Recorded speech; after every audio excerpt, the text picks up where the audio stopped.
Linking external savings accounts to Bank of America can help you manage your finances more effectively and facilitate instant payouts.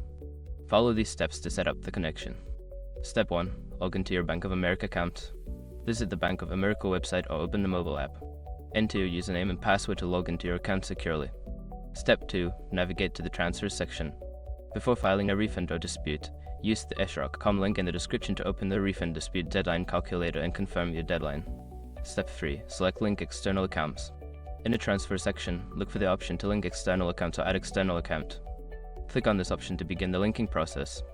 Step 4. Enter external account information. You will be prompted to enter the details of your external savings account. This typically includes the bank name, account number, and routing number. Ensure that all information is accurate to avoid any issues. Step 5. Verify the external account. After entering the required information, Bank of America may require you to verify the external account.